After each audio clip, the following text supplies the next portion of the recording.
Inside Humboldt Basketball with head coach Ronald Abernathy and season 3 of our podcast. Yes, and Coach, congratulations on a strong opening week. Let's start with that before we dive into the details. How does it feel to start the season 2-0 after playing 2 really good teams? Well, it's actually excellent because, as most of you know, we were a week behind. Right. So we missed a week of practice, and it was kind of scary. Sure. Because, the other teams have been practicing, and you're kind of going up against them, and they've had a little bit more practice time than you have. Right. But we were really pleased with how we played and have played our first 2 games. Now, I knew you said Union City, they had pretty much their whole team, Yes, pretty much the whole time. Gibson County, their football team was really, really small this year. Yeah, So, but they didn't go to the playoffs, so they had theirs. That's right. Yes, they did. Okay, so that makes a lot of sense. Well, what's the atmosphere been like in the locker room after these 2 convincing wins right out of the gate? Oh, great, because like I said again, there was no secret that we had missed a week of practice. And Sure. Even when we played in the Jamboree in Dyersburg, we kind of felt it that night. Yeah. We also felt that if we had to play the whole game, we probably would have been able to win it, but we were not. And we kind of knew that, and of course, very jubilant locker room because, again, we 2-0. Yeah, and a young team. Very young team. It's a young team. So let's go back to Tuesday night. We always try to recap before we look ahead. Tuesday night, played a really good Union City team. What stood out to you the most about this team's execution in that 74-67 victory? Well, the biggest thing was our tenacity and sticking with it. Yeah. Again, by us not practicing, our timing is not where it's going to be later on in the year, and our competitiveness is not where it's going to be by the end of the year. So it's the fact that we continue to compete and continue to play, and again, that's where our strength and conditioning comes in at. Yeah. We again, see the third quarter be a good quarter for us. Sure. And in the early fourth quarter be a good quarter for us where we kind of open the game up, and particularly with our defense. Yeah. Union City's always athletic. They're always very competitive. And big. always got 2 or 3 long people. So in that game particularly, what did you think that these guys showed you that just really made you proud as a coach in that game? Again, stepping up that defense. Okay. Stepping up that defense because we were kind of, I guess, we was kind of tired and maybe down 1. And before we knew it, we were up 10. Yeah. We were so fast because I looked at Coach Butler and said, "Oh, we up 10. It's 3:29 to go. This game is over." Let's go down. So their tenacity, their defense. So I got to make the Saturday game, which was a little different playing on a Saturday this early. Right. Traveled to Gibson County, not a far distance down the road here, 77-31, and in a really dominant performance. One of the things I guess that stood out to me, again, you've got that early season mistakes, passes that are a little off, and it's timing is what I feel like it is. But what clicked for your team in that game specifically? Again, the fact that we were able to run our offense and do the things that we've been talking about in practice, and again, defense. Yeah. And then the fact that the people who came off the bench did a pretty good job of filling in correctly and doing what they were supposed to do, and that was real big for us. Even though I didn't think the margin of the game would have been that big, because when we looked at video and we looked at the tape, they shot the ball very, very well. So one of our caution points to our players was, hey, you got to get up in their face because they shoot the ball very well. Sure. But that happened not to be the case. Just don't give them the open shot. Yes, do not give them the open shot, and of course they did not shoot it well. No, they didn't. They really didn't. A lot of them weren't falling. Again, when you're playing a team like Humboldt, you need to be able to make your shots because they make you pay. I mean, when you miss shots, you're not going to get a lot of extra second and third chances. And then they did have the one great player who was making it, number 11. I don't know if you remember. Yes. He was. So I don't know if you remember or not, but we started double teaming him. Sure. And making him give it up. And work to get it back, and it kind of mustered him down a little bit. Sure. Now, obviously, when we talked in the preseason interview for the Humboldt Chronicle, we had an identity in mind that we thought this team was going to be. Have there ever been times in your coaching career where you thought, okay, there's an identity here that we're going to be, but when you get on the court, that identity really starts kind of shaping itself? Is there, obviously, your roster. Right. How much is the early season really settling into that identity or forming that identity? Well, I think the biggest thing for us is we start our season in May. Okay, yeah. In May we have our tryouts, we have our team camp, and then we go to summer to a team camp. Sure. And we kind of formulate it then. Yeah. So we kind of start in the people. That's why we always say around here, and a lot of people don't understand it. A lot of times when school starts, we get kids who want to play basketball. Well, in our case, it's real late because we started in May. We've gone to team camp. Sure. But we've had our team practice camp. Right. And when you wait to August, that's a little late. So the early preparation that we have through team camp and so forth gets us prepared for the beginning of the season, because basically we have to do that because we have so many kids in the last 2 or 3 years that play football. Yeah. And of course, very evident this last time when they went to the playoffs, we only had 4 kids that we could practice with before we got the football players back. Yeah. But our early preparation is key to this time. So I'm hearing your identity is really formed in the summer. It does. And then now it's just kind of making sure it all starts kind of clicking together. It enhances now. Yeah.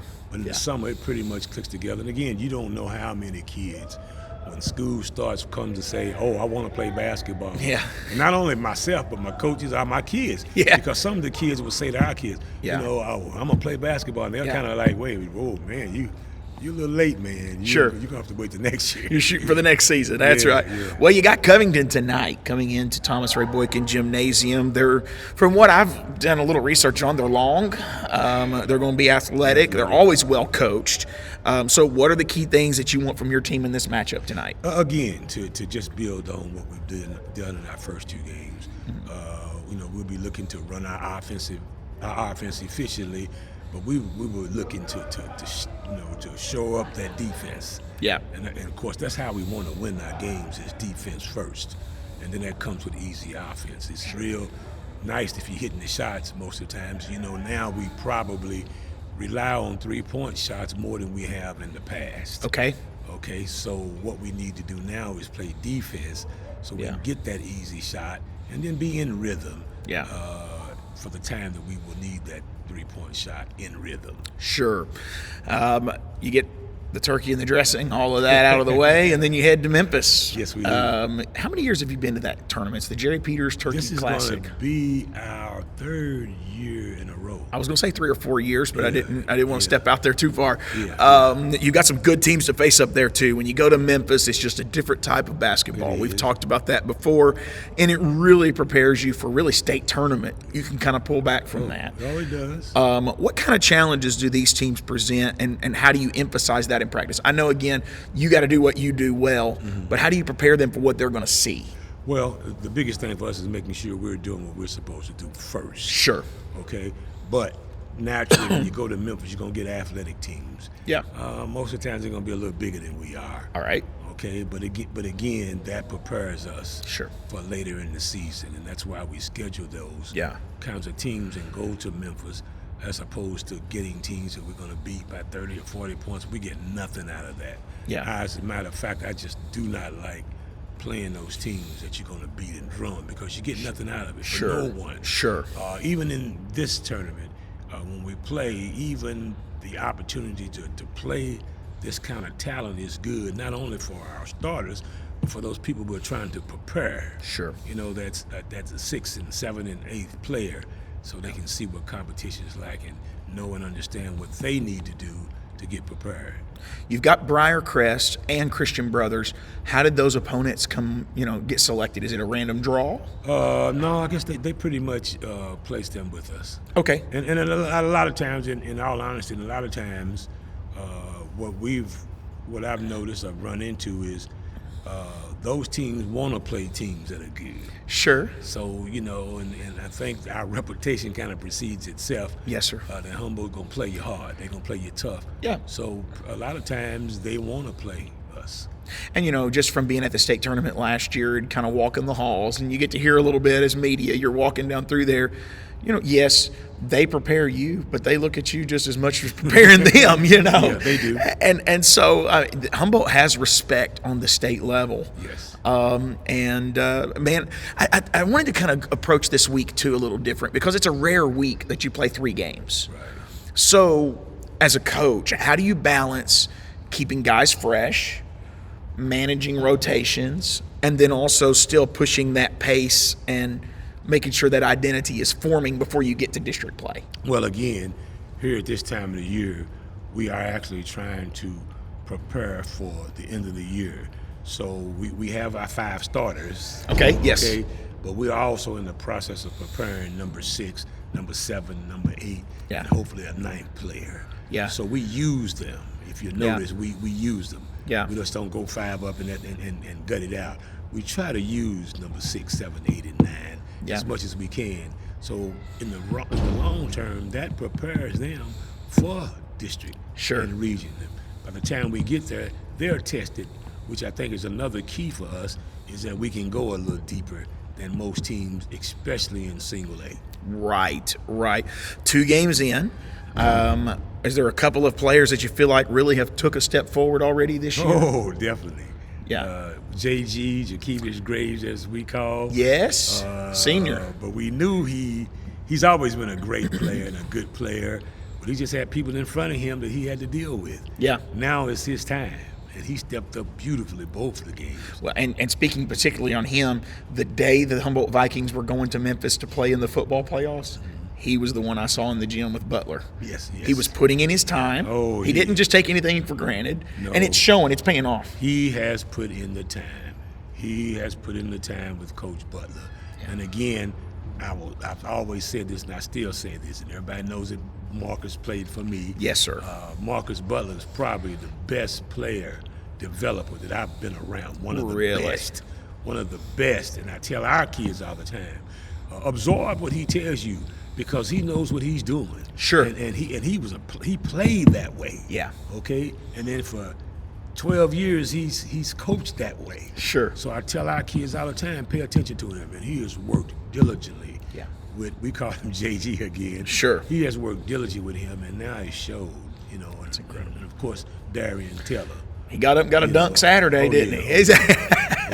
Yeah, he's and it's not just his dunking ability, just the ability to steal the ball. We were standing there. I mentioned a coach that came to me and was talking to me in the middle of the broadcast. I think I mentioned that off air a while ago. He told me, he said, Humboldt's ability to steal the ball every year.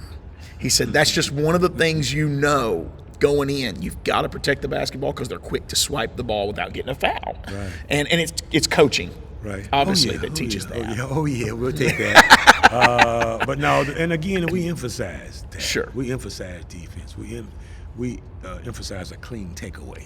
Yes, sir. By not fouling. We actually emphasize position, and if you play good position, keep your feet moving, stay in front of your man, most of the times the person dribbling the ball will give it to you. Yeah. I will drop it before you, and it makes it much easier to tap it. Yeah. And then once you tap it, you got to go get it.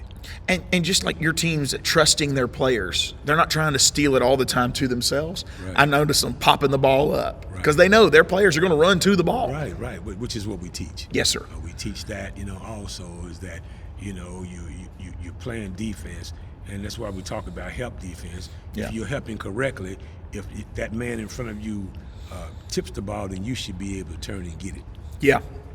I know it's early. It's hard to evaluate things one weekend, but us in the media, we're good at that. We got to stop for a second. Your team, where it's at, obviously one weekend. We said we're amazed at how quickly things are coming together. Can you name one strength you're excited about right now, and then one area of growth that you want to see some more improvement in? Again, our defense. Okay.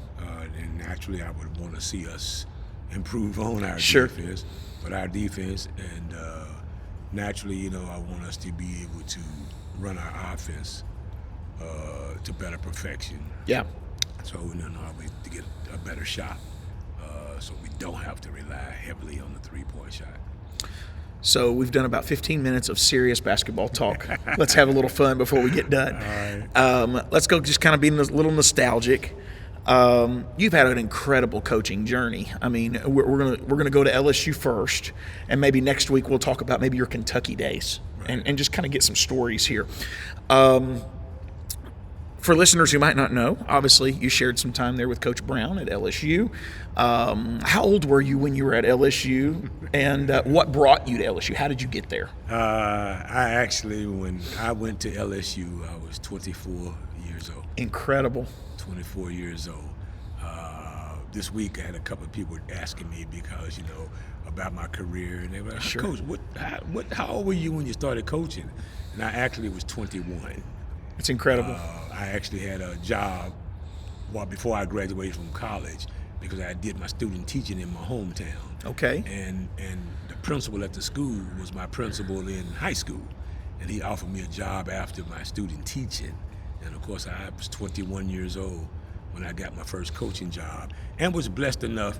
I was the head freshman coach, and we actually lost in the championship game to, if you don't know the name, Darryl Griffith, Dr. Duncan Stein, they played for the Utah Jazz. I've heard the name, yeah. We lost to them in the championship the freshman year, but I was the assistant coach on our team when we won the state championship in Kentucky, which gave me a tremendous heads up. Sure. And my coach and my mentors ahead of me, I had two guys ahead of me who were tremendous at teaching, and I learned a lot from them. Sure. And then, of course, the next year I got promoted to junior varsity coach, but I was head of the JV coach because, Kentucky basketball is a little bit more specific because there's a freshman championship, Sure. There's a junior varsity championship, and then, of course, there's a varsity championship. So the next year I got promoted to the junior varsity head coach and the varsity assistant, and we actually won the championship. All right. And then the next year I was the varsity head coach the next year, and we actually, when I took the job, we actually lost in the regional championship to the eventual state champion. Wow. Which was a fellow team in our city, which was in another region. Sure. And then, of course, my next year we won our district, won our region, and went to the state tournament. Yes, sir. Yes, sir. So in LSU, is there a story that just kind of stands out to you? I know you got a lot of memories there. Is there anything that is a story that you could share that would be of interest to Viking fans? Well, we had so many. Sure. Again, I've had people that talk about it, and when they realize I went to LSU, there's been so many. But I want to think that the biggest stories for me were we went to the Final Four twice, and both of those were exhilarating trips. Sure. The first time we went was in 1981. We went to Philadelphia, and of course we played Indiana and Bobby Knight, and it was tremendous, just unreal, a tremendous opportunity, just a tremendous experience. And actually in 1981, that was my first year as associate head coach. All right. And we went to the Final Four. And, then again, our second time was 1986. Sure.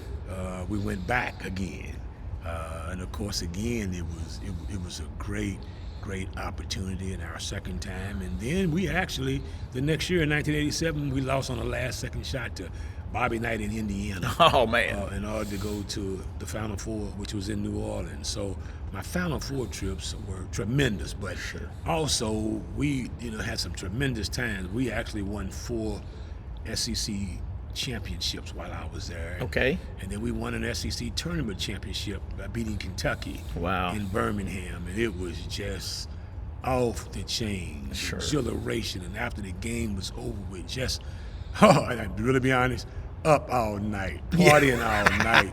I mean, seeing the day break the next day and celebrating those times. But I've had a lot of memories, Yeah.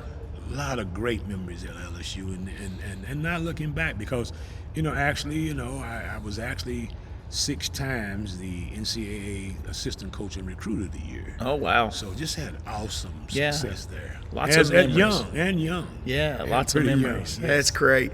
Well, this is Inside Humboldt Basketball with head coach Ronald Abernathy, and we want to give you a little bit of a preview into the man behind the plan. So that's kind of what we're doing today. One more question. We all know your passion's basketball. I mean, you wouldn't be doing it at this age if you weren't still loving basketball. Right. And that passion obviously is still going to be there. But let's pull that curtain back just a little bit. If you weren't coaching basketball, what's your next greatest passion? You'll never find another love like this. Uh-oh. my next passion would have been to be a singer and an actor. There you go. It would have been, and I would have done it had not basketball been in the forefront. Sure. Because most people may not know, but I sang professionally. Oh, wow. Acted semi-professionally and did some plays, did a little That's dance, awesome. did some musicals, particularly in New Orleans, and basketball. And then while I was at LSU, I was able to do both a little bit. Okay. Was able to do both a little bit. Our head coach, Coach Brown, just loved it. Yeah. And he encouraged it. And, but anyway, if not, I would have been a singer or an actor. And I don't think anybody watching would have guessed that. If they didn't know you. I mean, some people probably from your early life would have known that. But most people would. But that's what I would have done. And and I always think about, I always think about the fact that, if I hadn't have been a basketball coach, what I would have done. And that's neat. And actually, originally, that's why, I went to college to get a degree. And because I felt that, I was going to be a singer and an actor. Yeah. So I wanted to have a degree because the stories about when you go to New York and when you go to California, the struggle that you have before you get to that stardom. And I just wanted to be able to not have to struggle. Sure. And my mind was that I would teach. Yeah. While I found my musical or acting jobs. And, of course, basketball got in the way. Sure. But again, I have no regrets. What a journey. Yes, sir. I have no regrets. Not looking back, and I'll take my basketball. That's right. Well, we got a couple of closing questions, and we're going to wrap this podcast up. Coach, what's your message to Viking fans as you get ready for a tough, exciting week of basketball this week? Well, again, I would like to thank our Viking fans, because our fan base is tremendous. When we especially I look back at those great years in 2017, 2019, and then last year. Yeah, and they travel well. And they travel very well. I appreciate it, and our fans, and there are some negative folks. Sure. There's always going to be. Yep. People are people. In everything that you do, but for the most part, it has been very positive, and I've had people this week to come, particularly when the games was over, come up and find me and say, "Hey, man, just want to thank you for all the time that you've been here, and thank you for what you, for representing us well." And that's right. Thank you for what you're representing. A couple of people came up. That's awesome. To me this weekend at home the other night when we were playing in Union City. And a couple of people came over to Gibson County, away, and said to me, man, we really appreciate what you have done and really appreciate what you have represented at Humboldt. And again, it's been 12 great years. It's awesome. And, Seth, only God could have allowed me and our team and our program to be this successful. That's right. Because it's unreal. Yeah, it is. When you think about it, someone asked me the other day, by the way, we're on win number 237. Wow.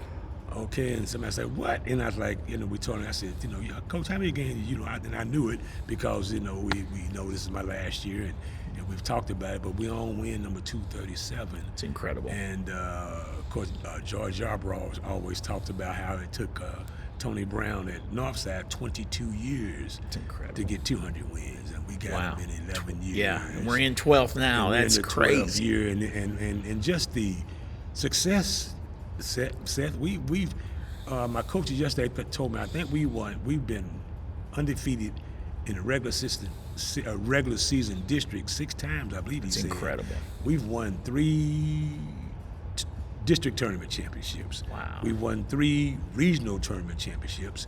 And they tell me yesterday, I think, that we've been to the sub-state 7 times. That's incredible. We've been to Murfreesboro 4 times. Yeah. And, I've been the district coach of the year 5 times. I've been the West Tennessee boys basketball coach of the year. I've been the TSSAA state coach of the year. Mm-hmm. And it's unbelievable. And we brought home the silver ball. That's right. So the only thing left is the gold ball. And we're going after it. And we're going after it. You said in the preseason article, Ring Chasers is kind of your motto this year. Yes, and we're going after it. And Again, I have to thank God because only He could have blessed us with this kind of success in 11 years. Because really, to be honest, people take it for granted. Yeah. But Seth, that is unbelievable. Yeah, it is. I don't know if you've read the book, The One Thing. Mm-hmm. It's an incredible book, and it talks about, yes, there's many things that we're chasing in life, but you have to narrow it down to the one thing. If you're going to really reach that, the one thing. So if we were to ask you if there was one thing you were going to tell your guys to focus on before they walk on this court tonight, this is my last question, what would that be? To give us all you got. Gotcha. And we can live with the results. Yes, sir. Fantastic. We've done 25 minutes and it feels like 5, man. I tell you, you're an easy podcast. Thank you. I appreciate you taking time for us. Thank you. Yes, sir. That's Inside Humboldt Basketball, Episode 1, Season 3 here with head coach Ronald Abernathy.